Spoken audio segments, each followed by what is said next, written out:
Bienvenidos a la economía. Donald Trump da un giro y exime de aranceles del 25% a México y Canadá hasta abril. El presidente de Estados Unidos anunció este jueves que todos los productos mexicanos y canadienses incluidos en el TEMEC, el Tratado de Libre Comercio entre Estados Unidos, México y Canadá, estarán exentos del arancel del 25% hasta el próximo 2 de abril.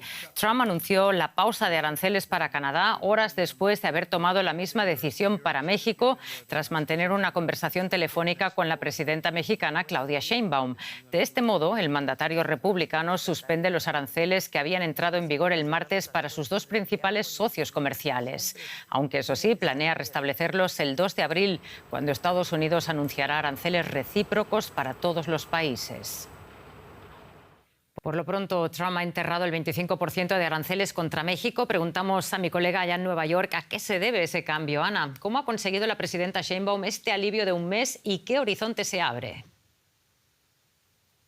Trump dice que ha concedido este mes a México por respeto a su presidenta. Claudia Sheinbaum ha hablado por teléfono con Trump hoy y le ha dicho que ha habido muchos avances en seguridad, pero además que cómo iba a haber más colaboración cuando se iba a introducir algo que iba a perjudicar a los mexicanos. Sheinbaum ha dicho también que debe revisar los aranceles de su país con China, porque muchos productos que están llegando a este país están perjudicando negativamente a la industria nacional. A Estados Unidos siempre le ha ocupado mucho que China entre por México a Norteamérica. Sheinbaum ha dicho que trabajará con Estados Unidos de igual a igual y que, aunque esto es un alivio hasta el 2 de abril, no cree que los aranceles recíprocos perjudiquen a México. También, y ya por la tarde, se ha confirmado que también habrá una pausa de un mes para los aranceles a Canadá. El secretario de Comercio, Howard Lutnick, había dicho por la mañana en la CNBC que se preveía expandir la pausa que se había aprobado para las automotrices al resto de los bienes cubiertos por el TEMEC. Se le ha preguntado si ha sido por la reacción que ha habido en los mercados, que ha sido bastante negativa, y parece ser que desde la Casa Blanca se quiere transmitir que el presidente tuvo una charla muy informativa con los automotrices y que eso le ha cambiado de parecer.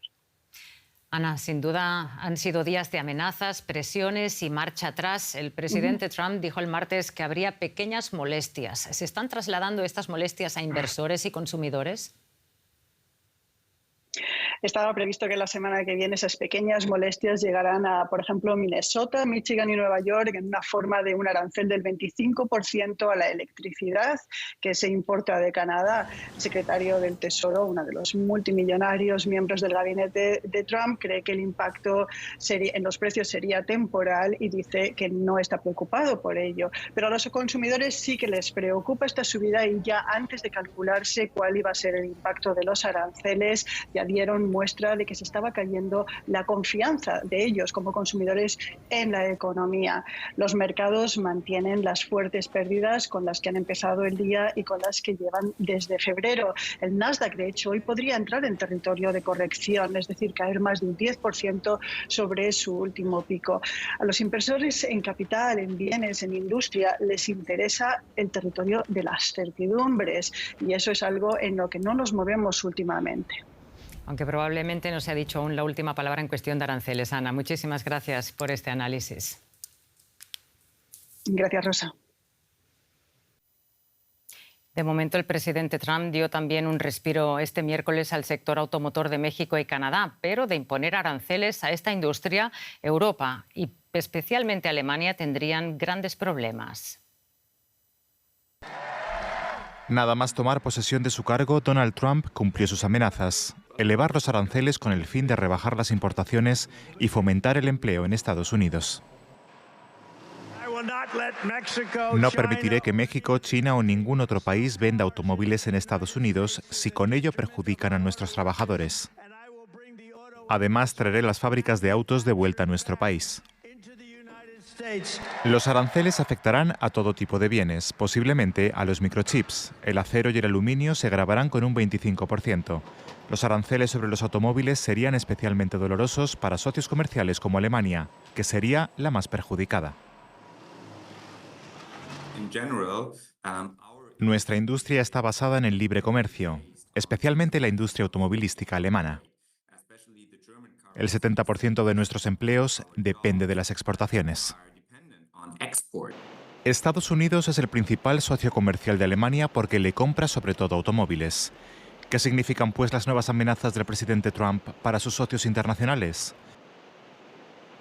Estados Unidos ya impuso aranceles a los vehículos europeos antes del primer mandato de Donald Trump. A las camionetas SUV de la Unión Europea, Estados Unidos les aplicaba aranceles del 25%. A los autos normales, del 2,5%. Europa ha respondido con un 10% a todos los autos y SUV de fabricación estadounidense. Para evitar nuevos aranceles, las automotrices alemanas han abierto fábricas en Estados Unidos, como esta planta de BMW en Carolina del Sur.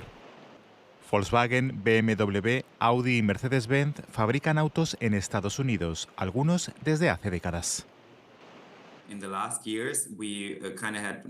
En los últimos años, los alemanes produjeron 900.000 autos en Estados Unidos, la mitad de ellos destinados a la exportación. Eso quiere decir que los aranceles que se están debatiendo ahora perjudicarían a ambas partes. Las guerras comerciales siempre perjudican a ambas partes. No producen ganadores, solo perdedores.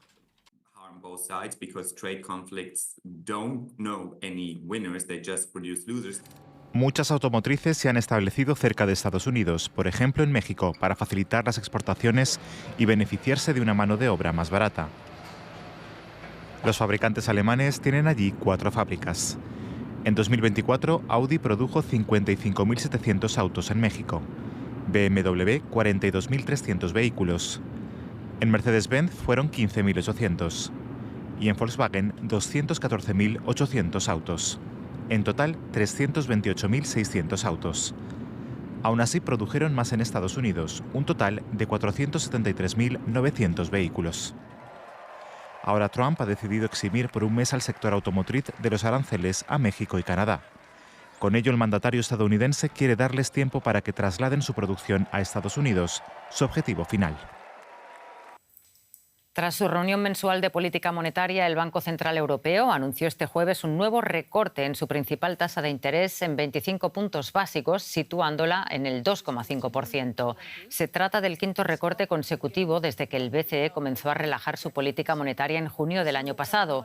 La entidad destacó que el proceso de desinflación avanza según lo previsto y estima que la inflación media se situará en el 2,3% este año, con una caída adicional al 1,9% en 2026.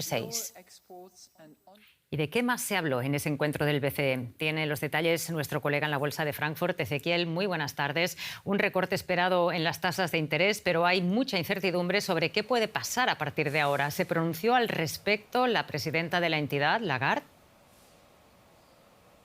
Sí, Rosa, habló Lagarde, pero bueno, como sabes, los presidentes de los bancos centrales suelen tratar de hablar lo mínimo indispensable, dar la menor cantidad de datos posible y empieza luego toda una especulación para tratar de leer entre líneas, tratar de entender hacia dónde va. Lagarde se mostró satisfecha con el camino que está recorriendo la bajada de la inflación, que como dices estaría por debajo del 2% el año que viene. Está más preocupada, parece, por cómo marcha la economía real, con todas las distorsiones que hay en el mercado y con todos los problemas que están enfrentando las distintas economías del bloque, por ejemplo, la economía alemana de la que siempre hablamos. Una de las cosas que se infirió es que tal vez la tasa objetivo, es decir, hacia dónde está yendo la tasa, que hoy está en el 2,5, no sea del 1,75 como pensaba el mercado, sino tal vez del 2,25. Es decir, que tengamos de aquí a fin de año solamente un recorte de tipos. Y no sería en abril. Abril, aparentemente, el mercado, el Banco Central tomaría una pausa, pero bueno, todo dijo va a ser de acuerdo a los datos que vaya relevando. Bueno, ¿y en qué manera van a afectar eventos como la guerra arancelaria, la eventual paz en Ucrania o el rearme que se propone la Unión Europea a la lucha contra la inflación? Bueno, la guerra arancelaria puede provocar tal vez más efectos en la economía real. Se habla de hasta un punto del producto que le podría afectar a Europa si Europa entra en una guerra arancelaria con los Estados Unidos. Una eventual paz en Ucrania, más allá del tema humanitario, podría traer una caída en los costos de la energía si es que empieza a fluir, por ejemplo, gas ruso nuevamente a Europa. Y este rearme, este endeudamiento que va a encarar Europa, Alemania también lo vimos, es realmente el punto, porque recordemos cuando, por ejemplo, se empezaron a endeudar todos los gobiernos durante la pandemia, el Banco Central Europeo ayudó con un quantitative easing, o sea, estaba haciendo política monetaria expansiva y comprando esa deuda. En este momento estamos viendo un quantitative tightening. Para bajar la inflación están dejando que se venzan esos bonos y no los están renovando. Es decir, los estados van a salir a vender deuda y aparentemente el Banco Central no la va a comprar. Van a tener que ir al mercado y seguramente las condiciones van a ser más complicadas. Pero es parte de toda esta incertidumbre que nos está planteando el mundo actual. Muy interesante lo que nos cuentas. Muchísimas gracias, Ezequiel. Un saludo. Y antes de irnos, vamos con un repaso de otras notas económicas de la jornada. Deutsche Post, la empresa matriz de DHL, ha anunciado que recortará 8.000 empleos en su división nacional de correspondencia y paquetería en Alemania antes de finales de año. Es una consecuencia de los elevados costes operativos, la caída del volumen de correo publicitario y la reducción de las cartas enviadas. La producción de café en Colombia en los últimos 12 meses fue la mayor en 29 años. Se produjeron 14,7 millones de sacos de 60 kilos, lo que representa un crecimiento del 30% en comparación con el mismo periodo anterior, según la Federación Nacional de Cafeteros. El 40% de las exportaciones de café colombiano tienen como destino Estados Unidos. El presidente de El Salvador, Nayib Bukele, anunció una nueva compra de criptomonedas, elevando la reserva del país a 6.102 bitcoins. Este anuncio se produce pocos días después de que el Fondo Monetario Internacional aprobara un programa de financiamiento por 1.400 millones de dólares para el país que impone restricciones al uso de criptomonedas. Y con esto terminamos. Gracias por acompañarnos.